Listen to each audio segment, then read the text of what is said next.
தமிழகத்தில் தேசவிரோத சக்திகளை ஊக்குவிப்பதுதான் பல அரசியல் தலைவர்களுடைய முதல் வேலையாக இருக்கிறது. இதே சத்தீஸ்கரில் நக்சலைட்டுகளால் முன்னாள் முதல் மந்திரி உட்பட பல பேர் சுட்டுக் கொல்லப்பட்டது அனைவருக்கும் நினைவிருக்கும் என்று நான் நம்புகிறேன். அர்பன் நக்சலிசம் எங்கும் பரவி வருகிறது. இது தேசத்தினுடைய நலனுக்கு எதிரானது. நக்சலைட்டுகள் ஒடுக்கப்பட வேண்டும். தீவிரவாதம் எந்த உருவில் வந்தாலும், அது சிவப்பு உருவில் வந்தாலும், இஸ்லாமிய தீவிரவாதமாக இருந்தாலும், எந்த தீவிரவாதமாக இருந்தாலும் அது கடுமையாக இரும்பு கரம் கொண்டு அடக்கப்பட வேண்டும். அப்பொழுதுதான் தேசத்தினுடைய வளர்ச்சிக்கும் அமைதிக்கும் அது உதவும்.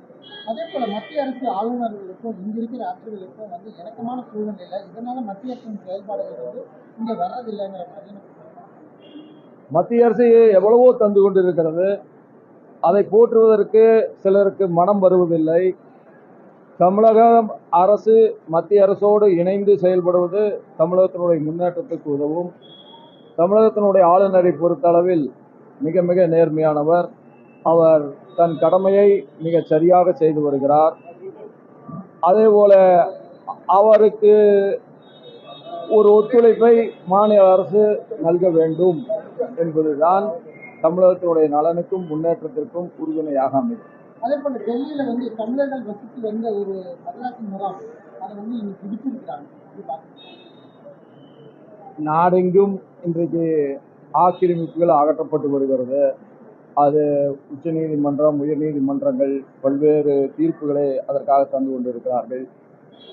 அது போன்ற நேரங்களில் சில முடிவுகள் தவிர்க்க இயலாததான் இருக்கு.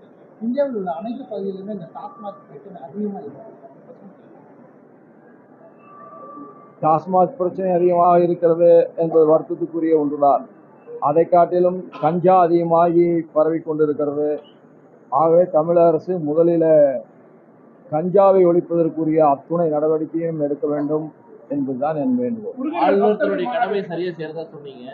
தமிழ்நாடு அரசு ஒத்துக்கோன்னு சொன்னீங்க. ஆனா தமிழ்நாடு சட்டமன்றத்தில் நிறைவேற்றப்பட்ட தீர்மானங்களை ஒப்புக்காம உச்சநீதிமன்றம் கடுமையாக ஆளுநரை கண்டித்திருக்கு, கடமை செய்யலன்னு. ஆனா நீங்க செஞ்சீங்கன்னு அந்த உச்சநீதிமன்றத்தை பொறுத்தளவில் உச்சநீதிமன்றம் இருவேறு தீர்ப்புகளை தந்திருக்கிறது. இதே கேரளாவை பொறுத்தளவில் கேரளாவுக்கு கவர்னருக்கு மட்டும்தான் வைஸ் சான்சலர்களை அனுமதிக்கின்ற அல்லது வைஸ் சான்சலர்களுக்கு நியமிக்கின்ற முழுமையான அதிகாரம் இருப்பதாக சொல்லியிருந்தார்.